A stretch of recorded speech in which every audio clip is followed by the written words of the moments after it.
All right, everyone. Howdy.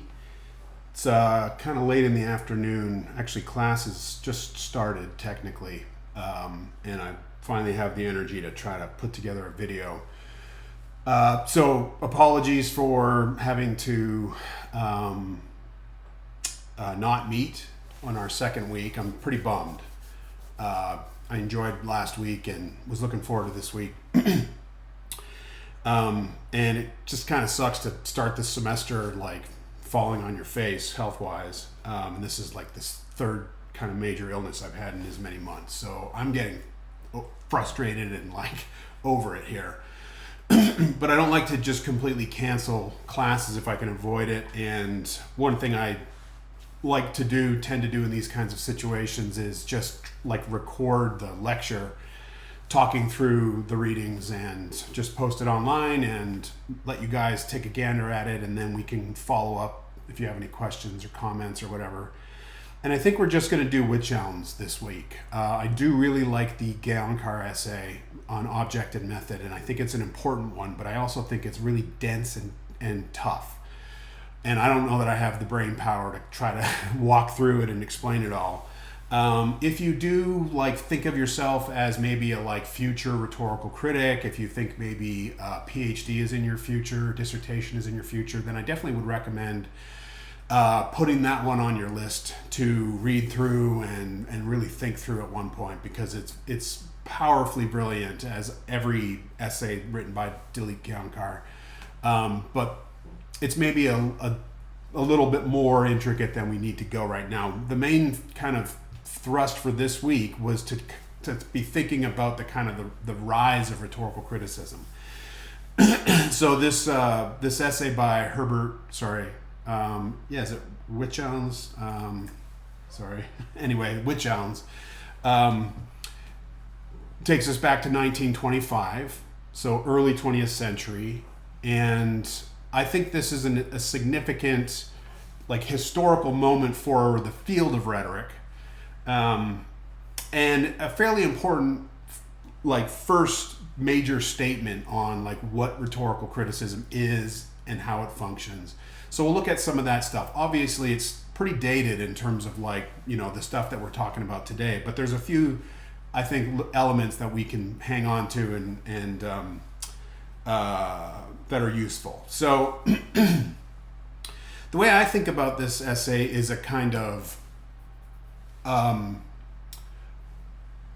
a beginning to undo the damage of Ramus and Descartes. We talked a little bit about that last week, but as we know, I think, thanks largely to the kind of early modernists, rhetoric was shoved off to the side of serious intellectual thought and social practice in terms of its, what we might say, like epistemic, knowledge generating, civic building, history making kind of function that we were pretty familiar with back in the ancient context, right? Thinking about Cicero, Socrates, Aristotle, and the way they talked about rhetoric as like very much about a civic art of using discourse to win over audiences and change opinions and thereby change history itself, right?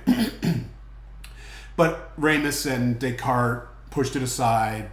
Basically, logos or pure reason, the operations of abstract thought, and the rigid kind of syllogistic operations of deductive reasoning and coming up with these like ironclad conclusions and certainties.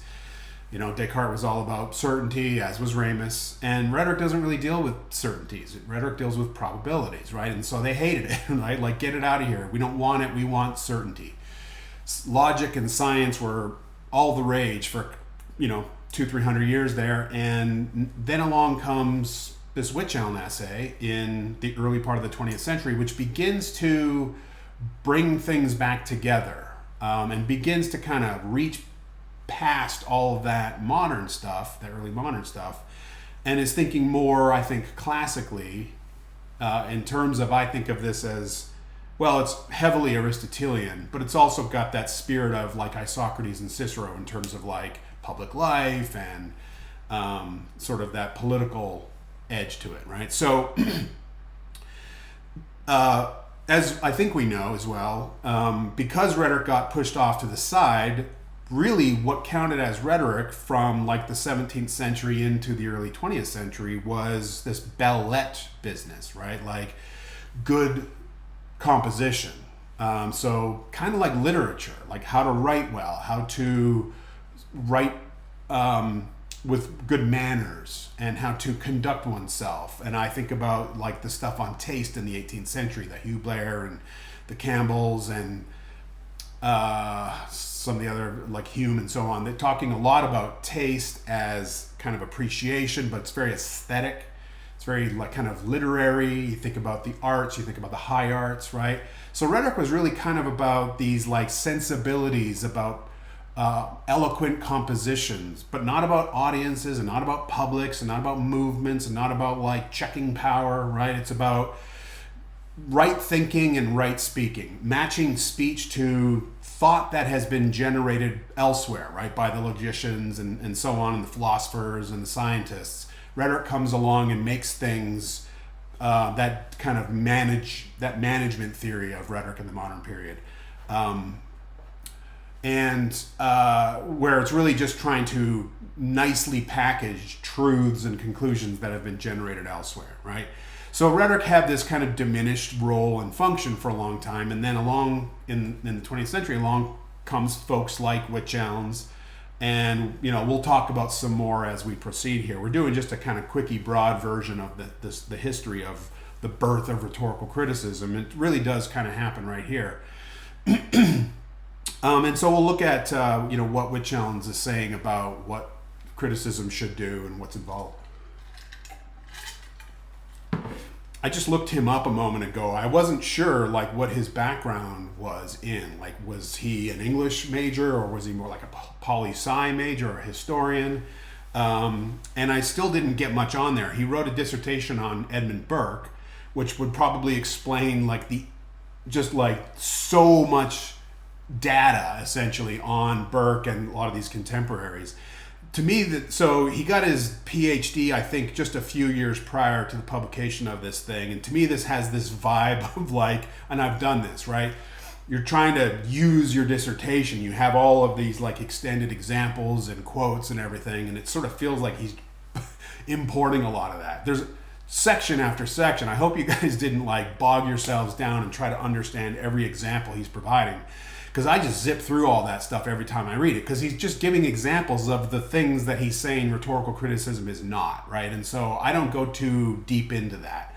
And it's the bulk of the essay, which, just to kind of pause for a second there, as a class in rhetorical criticism, as we were reading these essays, we can look at them for what they're saying about rhetoric and rhetorical criticism, but we can also look at them as examples of criticism. And we can also do criticism of them sort of in this way, right? And so it's interesting, just the wealth of examples and the specific examples. He is demonstrating his historical, critical, literary bona fides, right? And so that's kind of interesting in and of itself. But for our purposes, I'm mostly interested in kind of how he's talking about this core question. And yeah, so if for, that modern period, rhetoric was kind of lumped in with literature, with the belles-lettres tradition and composition and so on, then it kind of makes sense that at some point, and this is the point, that he's saying, all right, but we're not just literature, right? If we want to criticize speech, we can't really do it from this position of literary kind of analysis. And as I looked up his history, his personal history, I noticed that he was in departments which, in the early 20th century, speech departments were often departments of speech and dance or theater and speech. And so he was in one of these kind of things. And that's, again, that legacy of that Ramus schism, that schism of the canon, right? Style and delivery go over there. Invention goes to the scientists and the logicians, right? So, sorry, I'm a little cloudy here.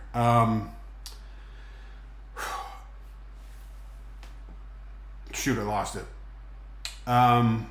but it's about the sorry, about the literary. Right. So he's saying rhetoric. If we want to do criticism of rhetoric, of speech, we can't just come at it from the angle of the kind of the literary tools that we've been surrounded by for so long, just because we've been kind of lumped in with the literature folks, right?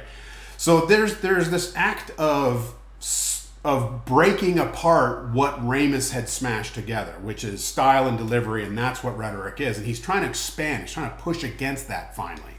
And that's how I appreciate this essay, right? Which is like, hey, we need to kind of think more specifically about what the analysis of this thing called rhetoric or oratory is all about, and like why we would want to do that, and how that is distinct from like literary analysis. Now, I was an English major as an undergraduate, so I'm pretty familiar with literary analysis. I did a lot of it. In fact, that's kind of what got me into rhetoric.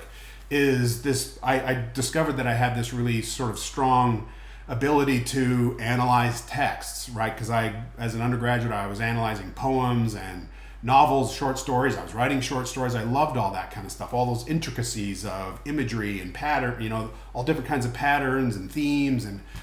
And I was able to kind of, through analysis, generate all kinds of interpretations and readings of text, right? But his argument is like the literary folks, when they're doing that, they're only interested in this business of permanence or permanent beauty, right? It's like this kind of universal, it's a kind of older way of thinking about literature, which is like the only reason we care about it is because of its universal beauty kind of quality, right? Like poetry is universal, and that's what we want out of literature, right? Now that view itself also has been kind of dismantled, but that was sort of where things were at the time. By the way, one of the great dismantlers of that view is Kenneth Burke. He comes along and he shows how literature is also rhetorical and social and all that. So that's the work that Wichelns is up to here, is to carve out a distinct kind of domain for this business of rhetorical criticism. So he says on... Sorry, I have all my like notes and papers still at the office here, so I'm working in a little limited fashion. But on the, I think it's the first page, he says, what interests me is the method of the critic, and he notes on the second page that oratory is related to statecraft, that's interesting right there, right? So the connection between oratory and statecraft, which I think of as kind of well, it's a broad category, but it's right. It's about policy making. It's about leadership. It's about decisions made by those in power. It's about campaigning and all the rest of it, right? So it's that kind of political, that realm, and that's important. And I think definitely today we recognize the political dimension of rhetoric and of rhetorical criticism. But back then it was I think a unique and timely point to be making. He also talks about on page 2 the conditions of democracy, which is an interesting and important note, I thought. Second paragraph. The conditions of democracy necessitate both the making of speeches and the study of the art.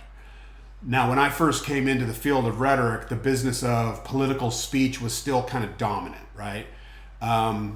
So for a good several decades after Wichelns, by the way, it looks like he died in 1973, which was actually the year I was born. So his legacy from, the 20s through 80s, 90s, right, is like a good 60 so years where oratory, political oratory, speeches by political figures, by presidential aspiring presidents, campaigns, all the rest of it, that was the holy kind of currency of rhetorical criticism. That's what we cared about, is political speech, oratory, statecraft, right? But I think this business of, mentioning democracy, mentioning, we don't maybe care so much about oratory today, although, it still does matter. It never doesn't matter. But there's other stuff that we can think about a lot today in addition to oratory. But the idea of democracy is, there's speeches that are given and they should be, they're given for democracy and they need to be analyzed for democracy, right? So this is kind of that this is how I was kind of trained to think about rhetorical criticism early on, and I still do think it's important in terms of our kind of civic responsibility is to analyze the rhetorical efforts of others and how they're trying to wield influence over audiences and communities and so on, and how are they doing, right? Do we trust that? Do we believe it? Is it right? Is it true? Where is it taking folks? Is that a good direction or is that a scary direction? Like I think of us as, maybe referees is not a great analogy, but there is this kind of like, hey, whoa, hold on a sec. You're going out of bounds there. Can we kind of rein it in here? Like we're processing, we're analyzing, and we're doing our job to try to keep the discourse in a recognizable and healthy terrain. That's, sort of how I think about it. So he offers these kind of three approaches for thinking about the possible methods of the critic. He goes through biographical, he goes through the character and the mind, and he goes through the work itself. And again, he just shows through these various sections that they're all inadequate. And boy, does he spend a lot of ink to get to that point, right? And so, like I said, I tend to just jump over all of that. But the demonstrative kind of value of that, of like how it is you establish your kind of credibility as the thing that you're arguing for, pretty interesting example. There's a lot of really like pretty impressive readings of critics and their subjects. So he covers a lot of ground, and he covers it pretty precisely, I think. On page 17, I just noted some key kind of language here. He mentions power.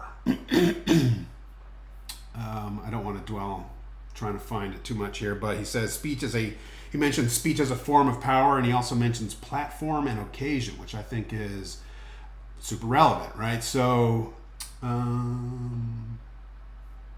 yeah. I think it's that first paragraph there. He says, the writers now to be mentioned are aware more keenly than any of those we have met so far of the speech as a literary form, or if not as a literary form, then as a form of power. They tend to accordingly to deal with the orator's work as limited by the conditions of the platform. That's important, right? Like, you're only as good as your platform. The sort of the medium is the message kind of idea, that does matter. And the occasion, that's very Bitzer, that's very rhetorical situation, right? Like rhetoric's about this situation. It's about addressing this problem, this need, this whatever, right? So it's about occasion, and summon history to the aid of criticism.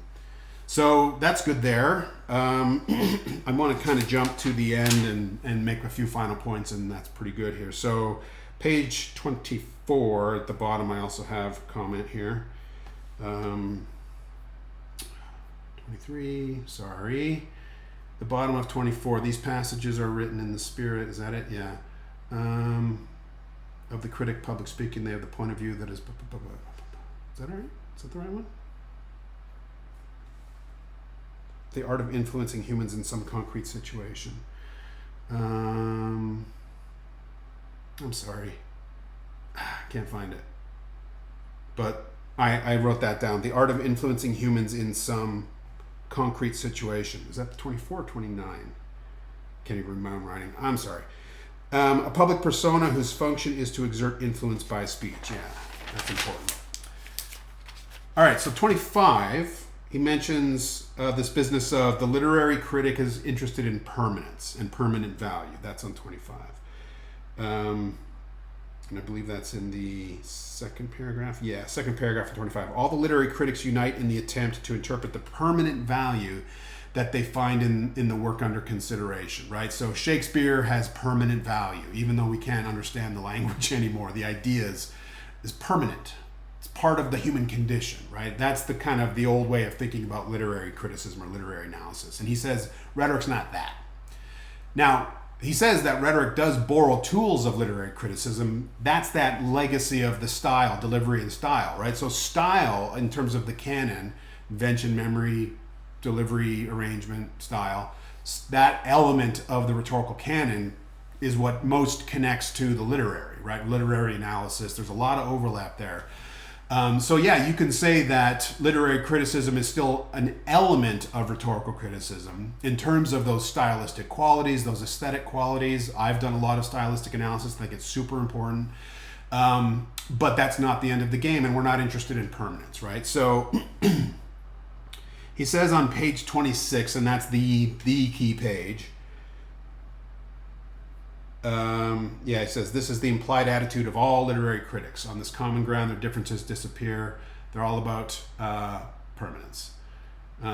If now, this next little paragraph in the middle of 26 is the paragraph. If we turn to rhetorical criticism as we found it exemplified in the preceding section, we find that its point of view is patently single. It is not concerned with permanence, nor with beauty. A little bit, but not solely. It is concerned with effect. Boom. That's important, right? Now, he has been talking about rhetoric as influence through speech. That's good. And then it produces certain kinds of effects.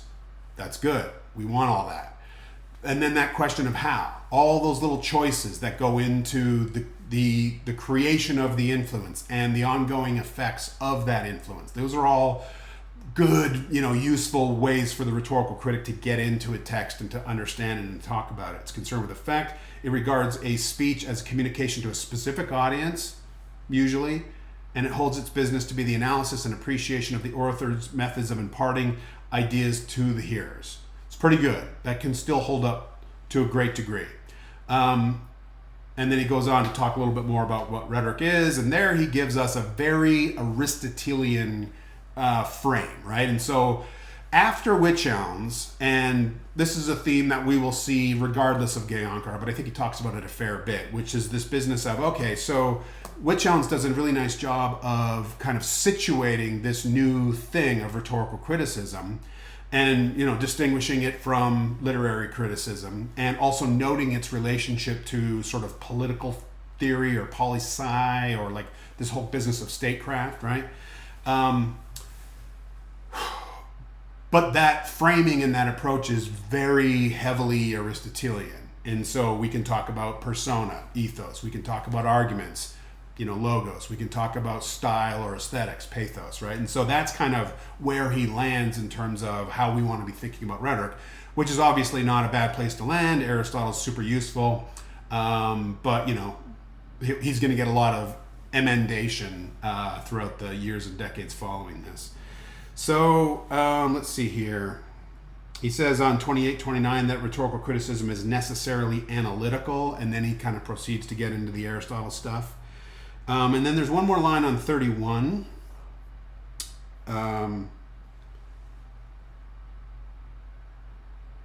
That I also like.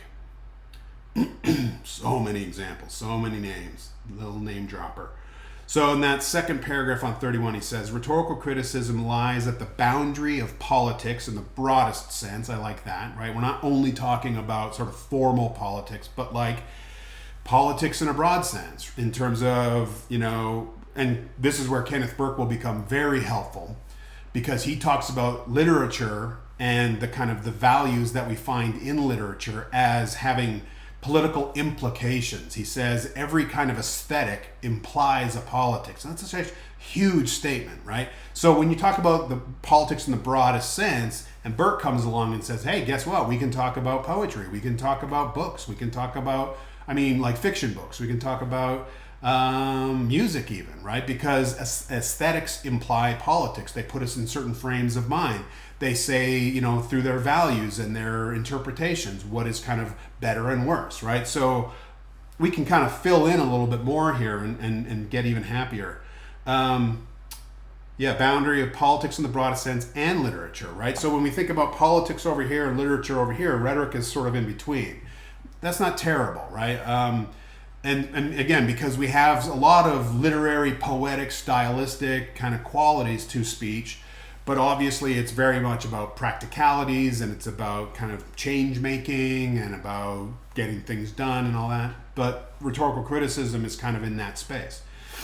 And that's actually the last quote that I have noted here, and I think the next little bit is the end of it. So there's a very quick romp through the Wichelns essay. Because it is so old, we don't need to kind of know it by heart, but I think it's useful to know its historical moment and this kind of significance of what Wichelns is up to here, because it really does launch essentially the field of criticism as as its own distinct endeavor, right? And again, I like that relationship that he establishes between rhetorical criticism and democracy, because the activities, the speech-making activities, the discursive generation that is connected to democracy, which is obviously about collective decision-making and trying to make better decisions on behalf of us all, right? Hugely consequential. Rhetorical criticism's all in there, and it's all about kind of evaluating and analyzing and appreciating and judging and trying to guide and steer things as best as possible, right? So I've always thought of rhetorical criticism a very important civic task, a civic skill that we have, that we take out into the world. And if we can all do it better and be thinking about, you know, what's going into these choices and why and what are the effects and all that, like we can hopefully get better. But we're in a time of pretty bad examples of that. So anyway, this is the history that kind of launched the thing that we're doing, this class right now. And as I mentioned, he was in these departments of speech and theater, speech and dance. After this essay, and I don't want to say only because of this essay, but because of the kind of momentum of new work that was being done around rhetoric, because we're now we're in this new century, we have all this new activity. What was going on in the 20s? Well, it was a pretty wild time, right? We're coming up to some major events historically. And so rhetoric is getting more relevant and people's lives are drawing on rhetorical practices. And so scholars are starting to note this and respond. And so anyway, we'll see how that response goes over the next several decades. And we'll be looking at that next week. And I think that's mostly it, really. So there you go, gang. Thanks for putting up with this video. And hopefully this is the end of all the nasty. And we'll be back in the classroom next week, and I look forward to it. So be well. See you soon.